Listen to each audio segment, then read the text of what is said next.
Okay, we're going to get started again. Sorry to interrupt your conversations again. We're going to get started, and this part of the session is going to start to look at what some of the solutions to some of the big issues that we're talking about in the first half were. And we have Richard Gass from Glasgow City Council, who has been involved in welfare rights for, I wouldn't like to say how long, a while. Since Black and White days, okay, that's a while. And Alex Young, who's Head of Poverty at Scottish Government. And Richard is going to speak first, and I'm going to be his able assistant and move his slides on.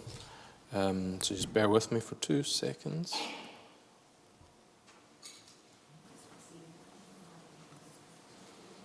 Over to you, Richard. Okay, thank you. So I started off in welfare rights back in 1986, and I thought this will do me until I grow up and get a real job in the real world, and here I am all these years later still working in the field fighting the fight.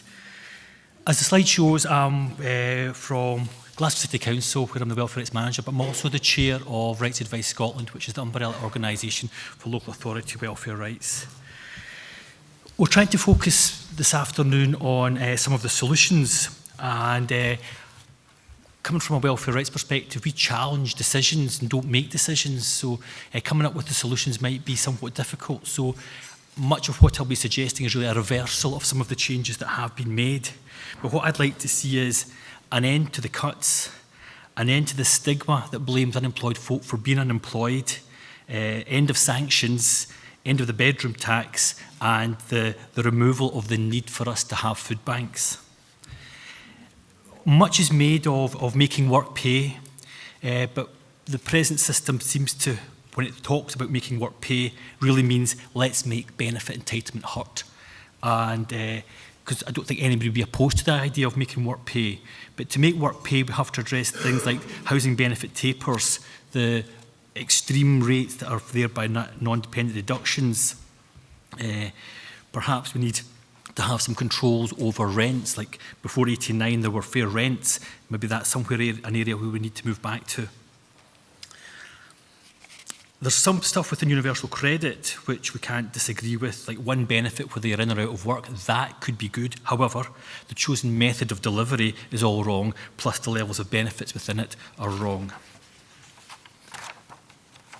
The cuts we have so far, it's billions, it's monopoly money, and we're not finished there. George Osborne has announced that there's further cuts to come, 25 billion in welfare to feature heavily within that. Sorry, there's no health warning on that slide. Next one, thanks you. Right. With welfare cuts, however, that's a loss of income to claimants, but it's also a loss of income to the economy. Let's not forget that benefits get spent locally. They don't necessarily go abroad or on big fancy cars, despite what some of the media might suggest. It's spent locally in local shops, and that in turn affords local jobs. So if you take benefits out, then there's a consequential loss of jobs. And Fraser Vander Research Institute at Strathclyde University has looked at the Glasgow cuts alone and taken a fair estimate of what they would be rather than an exaggerated estimate. But they're considering that Glasgow's loss of benefits in the year 2011-12 would result in there being just short of 2,000 jobs less across Scotland, of which just short of 1,300 would be in the Glasgow area. If you look at all the other local authorities, then that figure gets higher and higher and higher. And if a business was to close with the loss of 2,000 jobs, that would be that lead item on the news. But the losses as a result of the drip, drip, drip cut in benefits seems to go unrecognised. We can maybe skip over a few of the slides because the next 4 slides all look at Consumer Price Index, which is where the government have increased benefits, but that falls far behind where benefits used to be. But the government identifies that change will be the way that they make up half of the savings from welfare reform.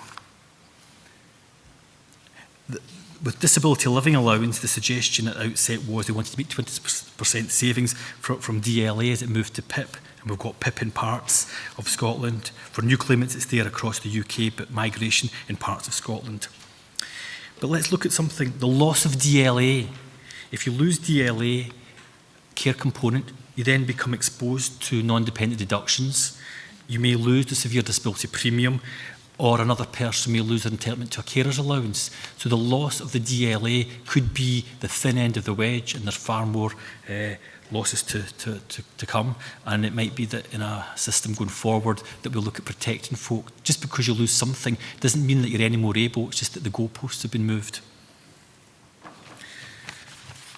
The next two slides look at just the losses per millions if folk lost 20% of their DLA. And for Scotland, we're looking there at some 267 million per annum.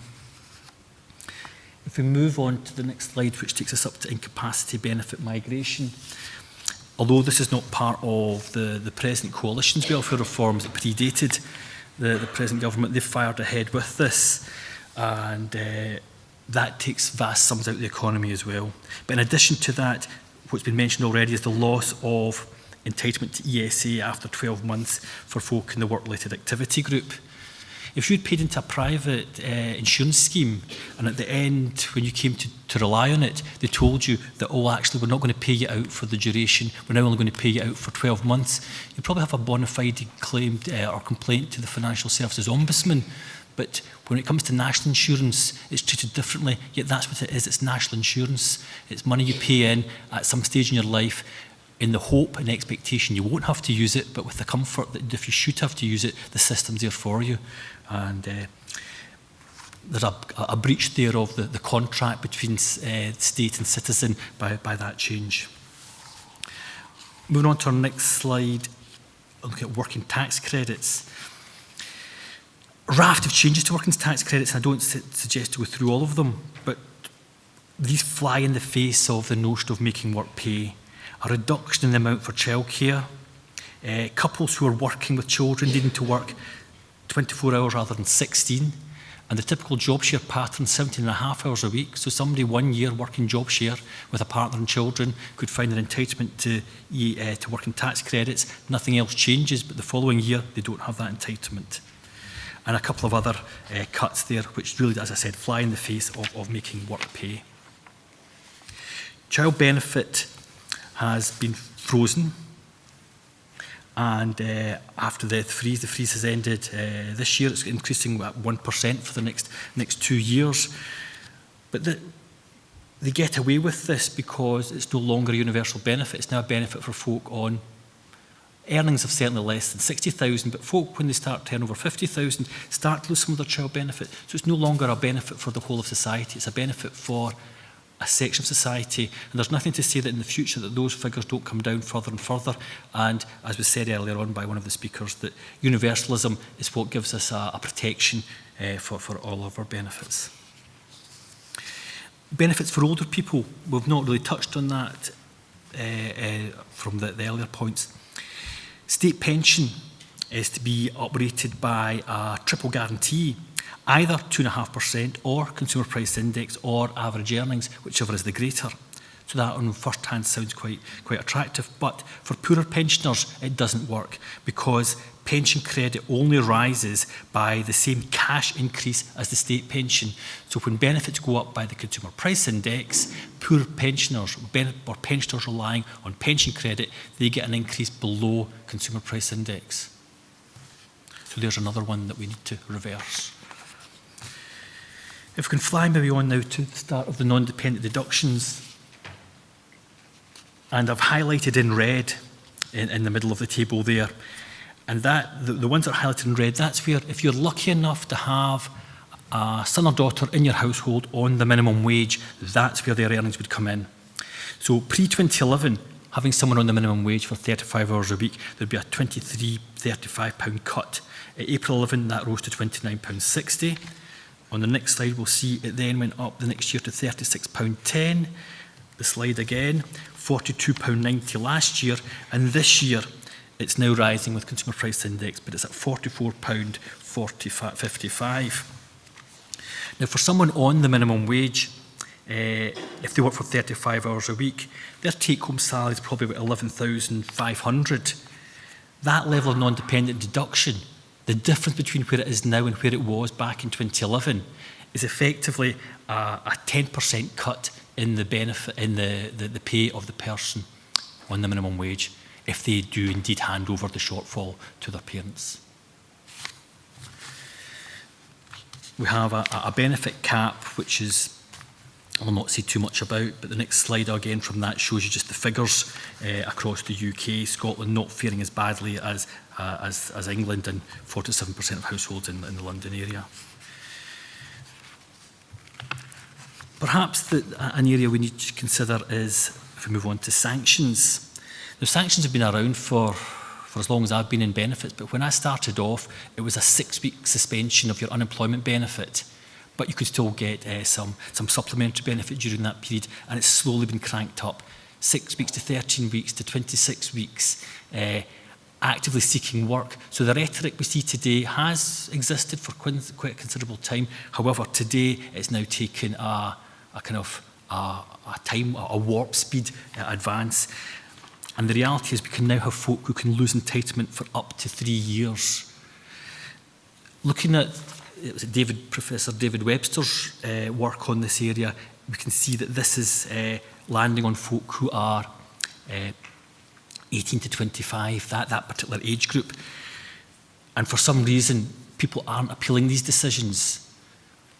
Perhaps they don't have any faith in the system. Perhaps they are victims of the idea that, well, actually, if I've been sanctioned, I am one of these skivers. I don't really want to put my hand up and draw attention to myself. I'll just take it on the chin.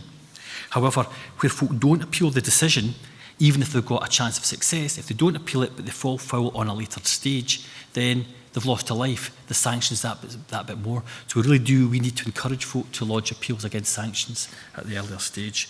And in a system going forward, sanctioning folk is not, in my opinion, the best way to address matters. If we skip on to the pie chart, and in the pie chart, you see, I expect you can't read the writing there, but given the rhetoric about skivers and strivers and all the changes with sanctions, you'd imagine that great big blue area would be the area where we've got job seekers claimants, but that's not job seekers. Job seekers is actually 3 to the left of 12 o'clock. That slim one, can you see it? It's kind of another blue colour. That's job seekers allowance. Yet we've got all this daily feed in the media about folk unemployed, not doing enough to find work. That, in reality, is the size of it. Now, indeed, some of them will also be claiming housing benefit, but then, indeed, also folk claiming housing benefit are folk on low pay, folk who are working. How am I doing for time? A smidgen.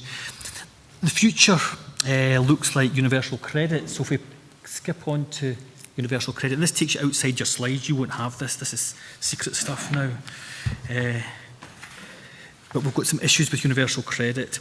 I don't think we could be opposed to the idea that a benefit that makes work pay that you can have, whether you're working or not working, wouldn't be an ideal to strive for, but there's barriers here. The payment frequency, it's going to be monthly. If you're already on benefits and you're going to move from weekly or fortnightly benefits to monthly benefits, how do you make that leap? Are you going to get given 1 month's money? I would suspect not. You'll get offered a loan to trip you into the new period. So almost breaking the product before it's even landed. Not everybody's paid monthly. The idea was to tie this in with real work in the real world, but some folk are paid weekly. You could have someone who's paid weekly, loses their job, goes on to benefits, gets benefits monthly, finds a job and gets paid weekly again, so it doesn't tie up. Also, it's not mandatory in employment that all your stuff is done online. It's desirable that there's access to online, but it should not be mandatory. So again, a benefit system going forward, make it available digitally, but don't require it to be done that way. There's huge issues with digital by default, access to computers, ability to use the computer if you've got one, availability and reliability, broadband. I know that if I purchase something online where I live, it's hit and miss whether or not I've actually concluded the order. I'd hate to think that my benefit claim was that precarious.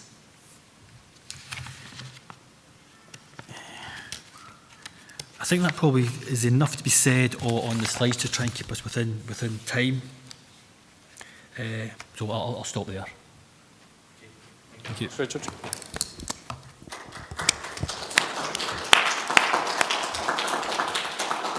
I think if we move if we move on to Alex, I will just open your presentation, Alex, and we just do the same thing. So Alex can tell us who Alex is. Works for Scottish Government and is Head of Poverty Strategy within the Welfare Division. So Alex, over to you. Very good. Yes, thanks, Peter. Yes, I am head of the Tackling Poverty team in the Scottish Government's Welfare Division, responsible for, among other things, the Child Poverty Strategy for Scotland. So I'm obviously very interested in what a social security system that tackles poverty would look like, but I'm also interested in how that system would, could, or should interact with other areas of government policy. And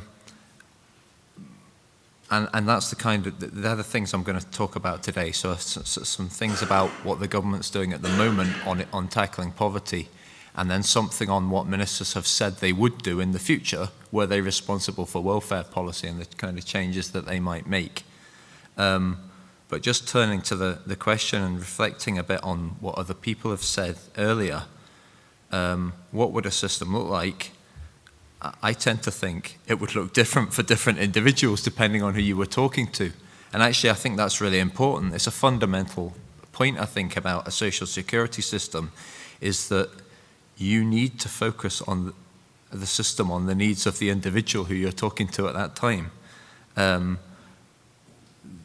The points about dignity and respect made by others have been really well made, but there's something about building relationships between people who work within the system and people who are recipients of the system that I think is important and is certainly at the moment, I would say, not as good as it has been in the past, if it ever was great. Turning to some of the points earlier, and this is kind of reiterating, but I think it's important. Social security absolutely is essential to tackling poverty. But, as I think John said, the level at which it's provided needs to be adequate to do that. And there was a point made, I think, by Fran earlier as well, about the range of functions that social security provides. It's not just about the relief of poverty. And it relates to lots of these other things, for me anyway, around health and education and employability. I'll talk later a bit about what the government has said about future welfare system, although I suspect, and Richard might not like this, that the solutions are going to be similar to the kind of solutions that he was advocating as well. So moving on to the government's approach to tackling poverty, which was the previous slide, but it doesn't matter, about early intervention and prevention. Mrs. Burgess talked a lot about this earlier. And for me, it's important that any social security system can fit within the government's overall approach to tackling poverty, which is about intervening early. And achieving our potential, which is the government's anti-poverty and anti-inequality strategy, talks about that. It talked at that time in 2008 about making the tax credits and benefits system work better for Scotland within a system of long-term measures to tackle poverty. And there is more to do on that, most definitely. The government, as Mrs. Burgess said earlier, has made a lot of commitments to the social wage, to universal entitlements, continues to do so.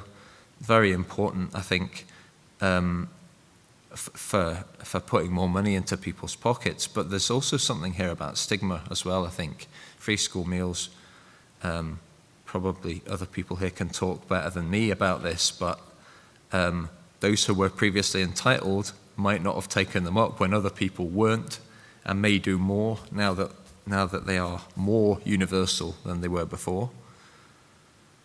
Turning to, again, the child poverty strategy itself, which is now 2 slides ahead of where we are. Yes, we talked about these things before, but again, a social security system that works will help maximize household resources, but it will also help families to improve their children's life chances.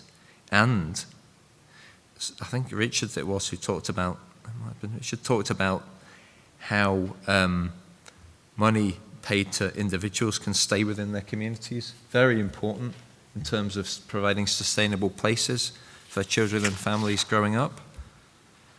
The next slide is about child poverty rates, and I think I suppose it illustrates the point of how important having a good social security system is, that child poverty has gone down since the mid-90s, at a time when I think everybody acknowledges that there was support through the welfare and benefit system for people who needed it. We might not agree on whether it always went to the right people, but the fall in child poverty shows that something was working. However, the kind of footnote to this slide is the point that Mrs. Burgess made before, that line is set to start going up again, because that only takes us up to 11, 12, and the most recent estimate says that child poverty could increase by up to 100,000 by 2020. And this is all within the context of the overall welfare bill, which is the next slide. So the reduction in Scotland, again, the point here that it's not just about getting the system right, it's about putting the right amount of money into it. And if you take £6 billion out of it, that's probably not a social security system that's heading in the right direction to tackle poverty. So what have the Scottish Government said about the future? Well, they published a document that you might have heard of called Scotland's Future, which talked about lots of things about the future of Scotland. Importantly, in a poverty context, it included actions on lots of other things that weren't about the system itself, that were about childcare, that were about wages. Ministers have recently made increased commitments on the living wage, but they've also appointed an expert working group on welfare who are going to report for the second time in the coming weeks. We're on to the next slide now. In advance of their findings, though, ministers have committed to various things, some of which have already been discussed here. So they've said they would halt the rollout of universal credit and PIP, scrap the bedroom tax, uprate benefits in line with inflation. They've also talked about restoring the ability of claimants to receive individual support rather than single household payments, and about equalising the earnings disregard between first and second earners as it is now within universal credit. So the final slide I've got here, so ministers have said that independence would allow the Scottish Parliament to have a social security system for the future that. So again, I mean, for me, it would give us the ability to develop a system that helped us to properly tackle poverty.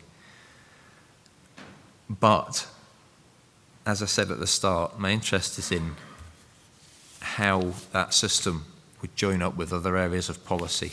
So the kind of stuff I'm really interested in hearing people talking about in these discussions is about how better we can join up social security with employment policy, with education, with policy on skills and on health.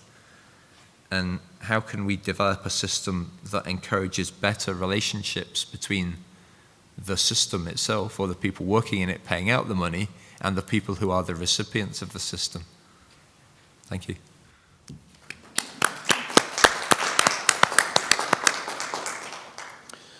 Okay, thank you, Alex, and thank you, Richard. Now we move on to the part of this evidence session and tomorrow's evidence session where the emphasis is on us coming up with some solutions, some priorities. Let's not say solutions, let's say priorities for action. Solutions is maybe a wee bit too onerous for us.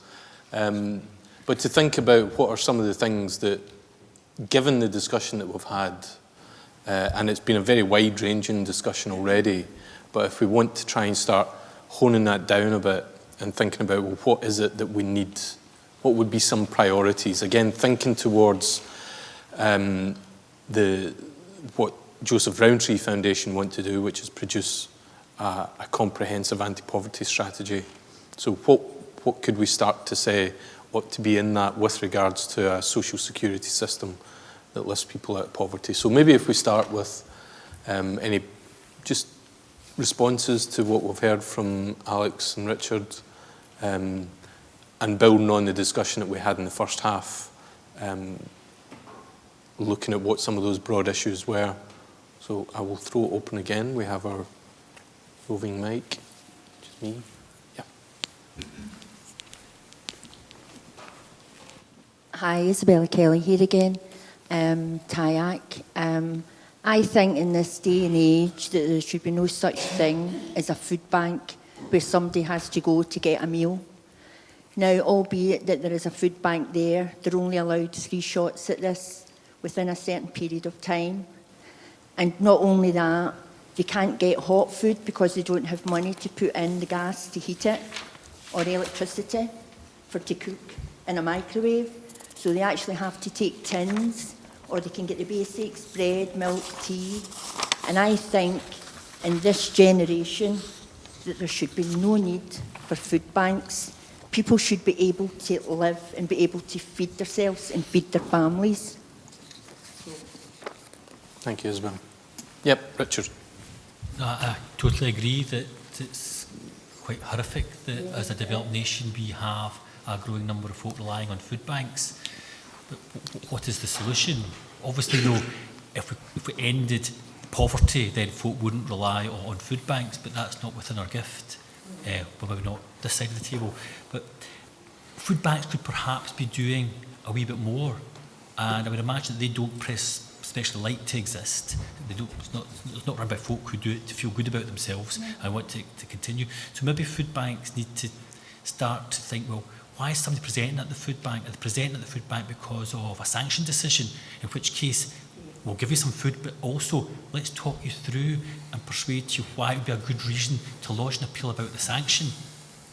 If it's because of perhaps multiple debt, could they be getting connected to money advice services? So for food banks to become not just dispensers of food, but to provide something more holistic. And then perhaps at the end of the day, if the need for the food diminishes, we would still have a place within our advice and support sector. See, they aren't actually able to go to the food bank themselves. They have to come to the likes of us, who then refer them to the food bank. Yeah. There's another comment from the back just before we go on this, okay? From a housing perspective, I think housing associations have basically got a fundamental role in the communities that they serve. They see themselves very much as anchors, community anchors, and in many places, parts of the country, particularly rural areas, for example, areas of otherwise social isolation, they can be one of the main, if only, sort of quasi-public sector points of interaction for claimants, and so that they've started to morph over the many years into different sort of roles, which includes what we call wider role, which is now sort of been blended into something else. But wider role in itself was a fundamental initiative in terms of trying to reach out to tenants and other community members as well, not just the tenants of the housing association. I think we're looking at now.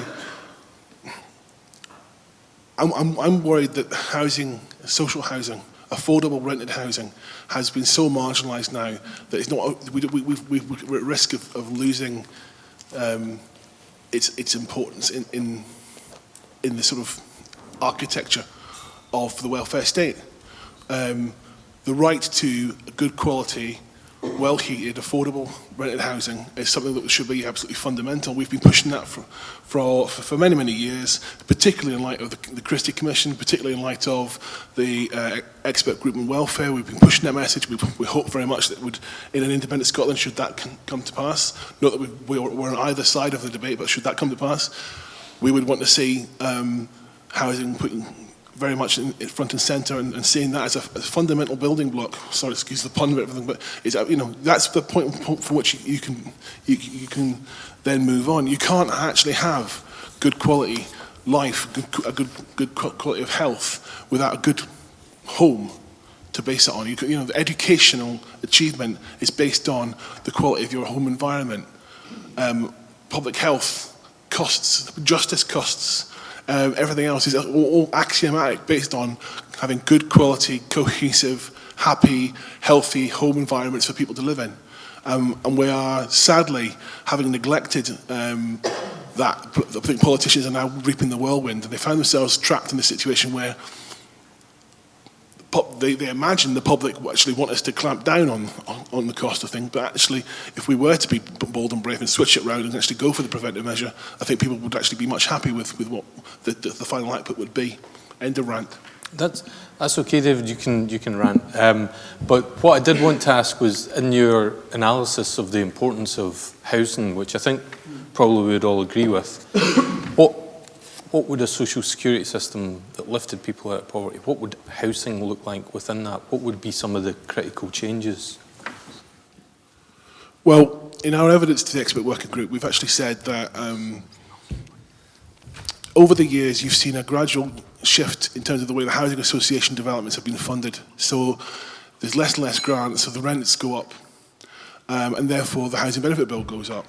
So how about we actually do something really controversial and really imaginative and just say, actually, no, 100% grant, and from that basis, then we'll have affordable rents.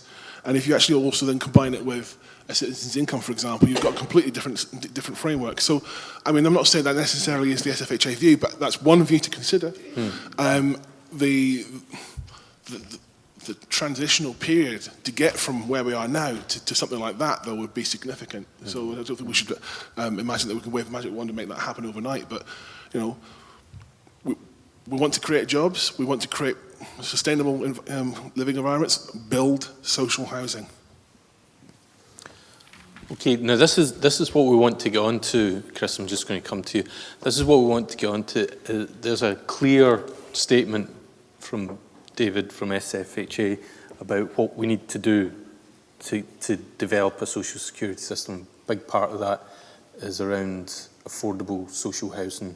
So one of the things I want is to, we've got about 15, 20 minutes left, is if we could try and focus that, because what we need to do tomorrow morning, those of you who I hope are all coming back, is really focus down and get to some key priorities. So what I would like to leave here with today is a whole bunch of notes that I can work on tonight to turn into something that we can then discuss as some proposals tomorrow. Chris? I just wondered if we couldn't think at what there was already in communities regarding partnerships, networks, and seeing what we could build on. Right, you know, because I think in communities there's a lot of competition now for funding and different, and I think the government's encouraged competition to weed out the weaker, and I think that's part of government to quite liken a bit of tension, you know, national government versus local government, and I just wonder, can there not be collectivism? We've sort of got very individual over the years, and is there not a way we could look at how all the groups locally can be more community focused? And maybe that's too simple, but there's a lot of stuff in communities, but everybody does their own thing quite often, and it's isolated. Do you not think it's just... Well, I think in relation to the question that we're discussing here about our social security system, I think there is a big question about what is the nature of provision that takes place at a community level and by whom. But I think given the descriptions that we've had from all of our speakers so far about the full-scale assault on welfare and the kinds of money that have been lifted out of that, I think to imagine that some community-based response to that kind of shift is going to be adequate. We need information, though, and I think, I mean, I'm somebody that spreads a lot of information about mental health because I blog and I tell everybody everything that's going on, because I think the more we're informed and we all know what's going on, we can actually have a voice. And I think often we don't know till something's happened, and then we hear about it after, and then we're enraged, but we can do nothing. We're disempowered. And I sort of think information, knowledge is power. So it's whether we could all share what we know and didn't keep it to ourselves, because there's a lot of this being precious, you know, the different groups. Yep. I want to... Your government. Well, no, I mean, in all seriousness, there's a point there, though, that the government should be involved in that as well. Why shouldn't they? No. We want to keep the government out of that. No, the people running the system should be clear about how it works and who's impacted and who receives the money and all that kind of stuff. And when John talked a lot about myths generated by the UK government about who uses the benefit system and all of that kind of stuff, and that's really important. Independent now, the Scottish government, you'll be creating this. Well, it's, We're trying to have a positive discussion here about how things can change. Not cynical, though. Nell. Can I speak? Nell McFadden, Inverclyde Elderly Forum.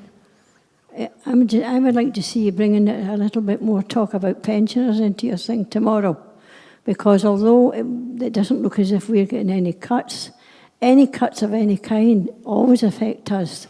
If the council gets less money and all sorts of, it affects our amenities, it affects toilets, it affects everything. And at the end of the day, we're living longer, and we're getting help to live longer. But at the end of the day, what's the use of us living longer if you go out for a walk and can't find a toilet to go to when you're a bit older? That's just one simple thing. But when they, as I said, when they put on these, take these benefits away, and they don't actually say they will affect us, but they do affect all the benefits at the end of the day, affect everybody. I've been on the Joseph Rowntree thing, as Peter knows, and Joseph Rowntree, it does something that the government doesn't do. It puts the people first. When they're doing something for older people, they consult us, the older people, because I've been on a lot of their consultations. They ask us, is that what you need? Is that what you want? They don't say, this is what you need and want. We're going to tell you what you're going to get. And I'd really like a wee bit of a discussion about older people, if it's not too much bother, because we are still part of the community. Although I know an awful lot of people would like to give us a pink pill and get rid of us when we get to, and when we get to 70, they would like to give us a pink pill and get rid of us. But for somebody who's over 70, that wouldn't happen. I'd have been away a long time ago. But I wish it would be nice if you could, Peter, if you could include a wee bit about pensions, if you don't mind. Thank you, Nell. I think we obviously need to have an involvement of pensioners' issues as well, and the pension. Susan. They need to take the money off A4E, Ingenious, Triage, Working Links, all the bloody organisations that say that they've got to get folk back into work and keep them in work, and they didn't get anybody into work. They need to get to folk that can go out and help folk turn their lives around and get back into work the right way, because all they're doing is lining folks' pockets. And you never thought in this day and age that would be sitting outside the Red Cross, the Salvation Army, because they're all the organisations that the Job Centre are sending folk to work for. So where they were set up as crisis organisations, they're now being part of the problem, because they're being given money by the government for to take them on as work fair, and in the hinder end they're causing half the sanctions. So it's really hypocritical, an organisation specifically like that. And I've honestly got to put my hand up and say, what the hell is a charity now? And that's just being honest, because the majority of the charities are lining their own pockets with their wages, their overheads. What's happening to the work that we were meant to be doing in the first place? Where is it? It's a different ballgame. I didn't see an awful lot of charities out there actually doing charitable work. They've all got to be paid for it. Times have changed. Okay. And it became a money racket. Disability and work has become a money racket for people that are clever enough to claim and fill in for the funding forms to say that they're going to deliver, but they're no bloody delivering, and folk are being penalised for it. So, let me try and summarise that, Susan. So, no. So it's about the way that back to work programmes are delivered. So, if they're not delivered by the local state, or by Job Centre Plus, which arguably they've never been really delivered by them, and if they're not being delivered by local states or by local authorities in the private sector, so A4E and those types of organisations, they're not fit for purpose. Charitable organisations, neither. Okay. Who is it? So what would that part of the social security system that's supporting people back into the labour market look like? But I've asked that question, and I want to pause on it a little bit. John, in his part of the session earlier on this afternoon, talked about 5 key issues, and I think coming out of those 5 key issues, we can start to identify some key areas that we might want to say we ought to prioritise. So he mentioned, and John, you can fill in any of the blanks that I've left out here. He talked about benefit levels being inadequate. He talked about a system that treats people with dignity, and I think when you were talking about that, it was around issues to do with the length of time that you had to wait for decisions to be made. It was about the treatment through the conditionality or sanctions regime. He talked about the active myth making that goes on around our social security system, about those myths about intergenerational poverty or about spending being out of control and so on. And he also talked about the need to look at other parts of the welfare system, not look at social security by itself. Those are some quite clear areas where we can start to say, right, well, what if those are some of the things that are wrong now? What is it that would be different? What is it that we'd be doing differently? And how would we get there? So, benefits adequacy. What are some of the things to take us along the road to an adequate benefit system or to adequate benefit levels? Yeah. There you go. What Richard handed in the Rights Advice Scotland guide, if you look at the back page of that gives you the sort of bare basic personal allowances. And you can see there a single person, 25 or over, £72.40.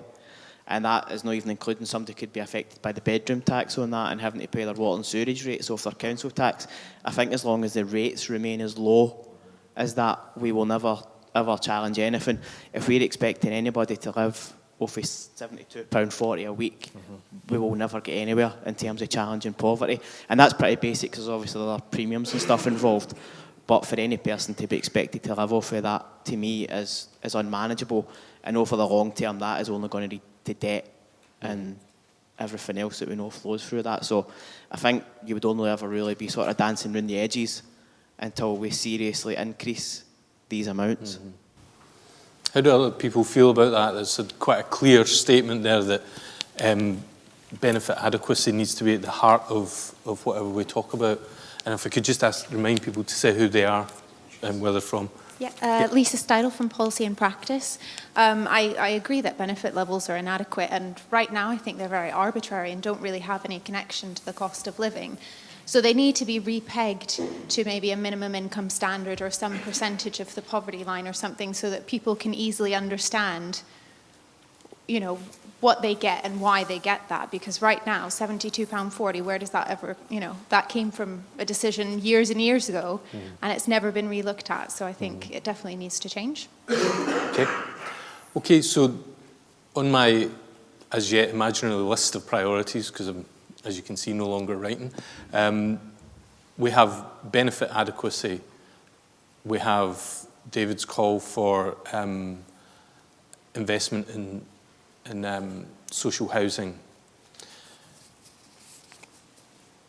But around adequate benefits, there's also been a lot of discussion in here and certainly in the World Cafe session earlier on that I was involved in, a lot of discussion about conditionality in the welfare system and about the impact of sanctions. Now, if we're to change if we're to have a social security system, and a lot of talk about dignity as well, and I think those two issues are intimately connected. So if we're to have a social security system that treats people with dignity, and if we quite rightly identify sanctions and the current way that the sanction system is working, the conditionality system is working, is not being right, what would a social security system, how would it be different in terms of sanctions? What would change? Is it just the complete absence of conditionality? Maybe. Richard? John, you go first. Maybe Chris? challenging some of the issues of why people are getting sanctions. Go on. Looking at the causes why people are facing sanctions, or maybe underlying reasons, whether it be addiction, chaotic lifestyles, and addressing them rather than just simply sanctioning people, because that doesn't really deal with the problem. It just pushes people further and further into poverty and probably into crime and going to food banks. I think it's quite clear we can see people are going to food banks. There's a direct correlation between the welfare cuts and the increase in sanctions that's driving people to food banks, even though the Westminster government done a report from one of the universities and sat on it that showed this, and yet the government's allowed to say that there's no link between sanctions and welfare cuts to people going to food banks when there clearly is. But I think we need to look at the underlying issues. Yep. Thanks, Chris. Richard. We deal with claimants every single day, and we hear numerous claimants saying they wish to find work. It's not that they're wanting to be on benefits and avoid finding work. So there's a job of work to be done there to enable those who want to put their hand up and say, I want to be at the front of the queue in finding a job. If agencies can work with them to help folk find work and say, well, we'll come back to maybe folk who it's more difficult to engage in the labour market at a later stage. But rather than this one size fits all, where the engagement between the citizen and the state becomes one of, well, I've got an appointment with the Job Centre Plus, and the fear that this is all about now taking my benefits off me. If the belief was, well, actually, I've got an interview with the Job Centre Plus, maybe this is going to help me to get a job, then that's what we want. We want folk to look forward to those interviews, because those interviews are going to be positive and constructive, rather than one whereby there's barriers up beforehand and ends up in a sanction.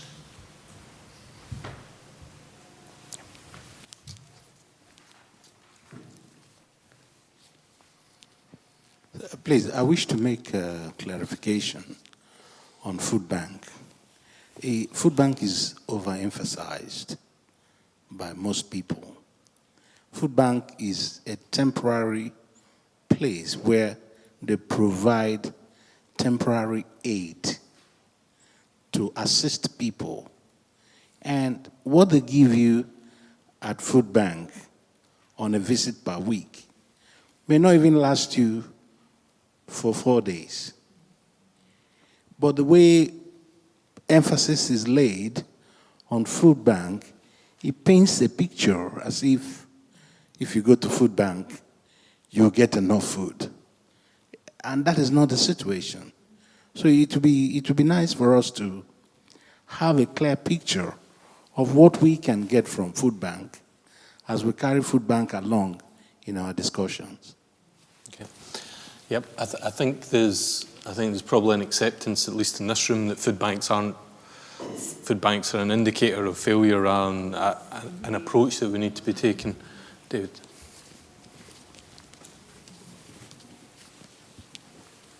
Just to say, it would be rather remiss of me, if I'm sure my colleagues back at the office in Glasgow will be clout me around the ear if I don't mention the fact that we did some work with the Rural and Islands Housing Association Forum and the Highlands and Islands Enterprise in 2013 to look at the minimum income standard in the rural context, because you talk about poverty, but talk about poverty in rural and isolated areas where the cost of living is exponential compared to what it is even for the people who are struggling to make ends meet in the Central Belt. So you can be talking about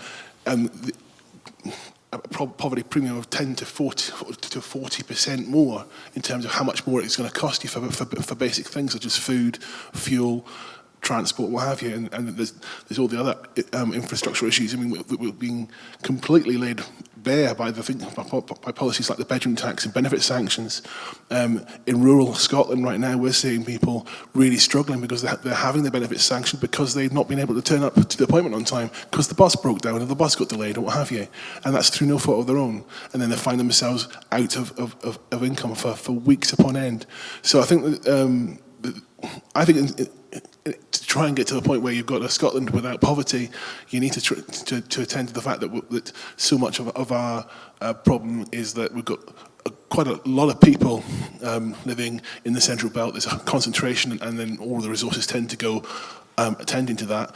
But in terms of the rural context, it's so much more complicated. And the relationships between local partners are far more essential, far more, what's the word I'm looking for? have dried up. But anyway, they're more important, and it's very difficult when there's an overwhelming sort of agenda of cuts to funding. So you've got Citizens Advice Bureau already flooded by requests, and there's going to be more as the benefit sanctions regime rolls out. You know, we talk about bedroom tax being a huge problem for the sector. It's nothing compared to what's coming down the line. Absolutely nothing compared to what's coming down the line in terms of the demands that will be placed upon local advice agencies and landlords and what have you. Once that framework starts to roll out and we get direct payments and arrears and all sorts of other issues coming out of it far, far greater than we've seen with the bedroom tax, that's when we're going to have big problems. Thanks, David. We are running out of time. We were due to finish at 4:15. I see Fran passing me a note. I can think this is only going to be helpful.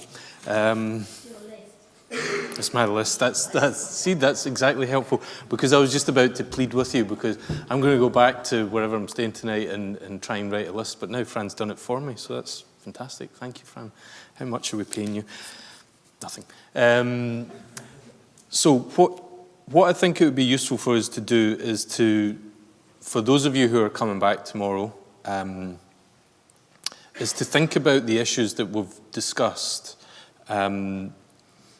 We've talked about investment in social housing. We've talked about benefit adequacy.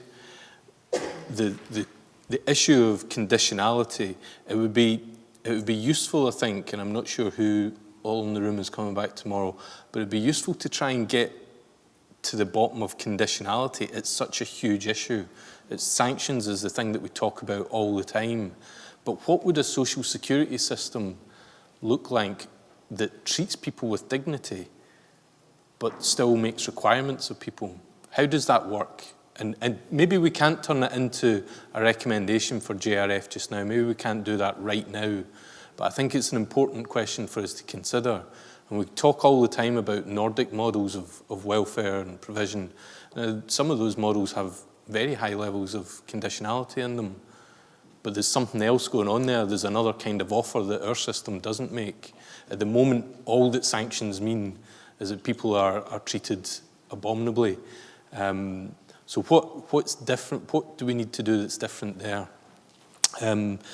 Combating myths, the food banks, but also some of the other myths that John was talking about,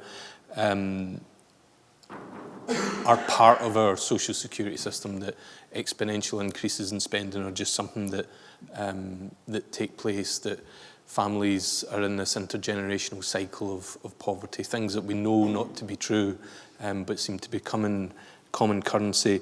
And then David's point there towards the end about the rural dimension, particularly important in Scotland, obviously. And I think we also need to remember Nell's points about older people, and when we're thinking about our recommendations, that we try and capture some of that as well. So what I think our goal is tomorrow, and I should know this better probably, being your facilitator, but our goal is to come to three broad recommendations. One, I think, priority that we really want to see JRF take forward. And not just JRF, but for us as in our different capacities as policymakers or activists or bloggers or writers or whatever it is that we're doing, advisors, to think about, well, what do I do with these recommendations? It's not just for some far-off Joseph Rowntree Foundation anti-poverty strategy, but there's things that we can be doing now. So to be thinking about those things. Everything that we're discussing today is being captured. My colleague Tumuchi is, I can see, writing away furiously all the time. So we will capture all of this. It's not that it won't be lost. So just before I let you go, it was just to say, which I should have done right at the start, is 2 of our social reporters are in the room as well. So if they don't capture you today, they'll be looking for you at some point tomorrow. So Tracy, yeah. That you can't escape that noise. If you hear that noise, get out of the way quick, because you're going to be interviewed. So we'll leave it there for today. If anyone has any final points they want to make before we wrap up and people go home, Fran, and then John. No, I was only going to say sorry that I missed out the point about pensions, which you rightly added, and also those are not the points that you said from John's points, which I think should be added to that. Yep. No, just to add, one of the other things that's come through with quite a few of the speakers, I suppose, is getting this balance right between means testing and universal approaches to benefits. I think that's something we probably need to explore more tomorrow. What is the right balance between universal and means testing? Great. Okay. We have another big job of work to do tomorrow in less than an hour, I think, that we have. So I think we're going to leave it there. No more comments now. We're well over time. I want to allow people to get home. But please, a round of applause for yourselves for all your contributions and for all of our speakers this afternoon. Thanks very much.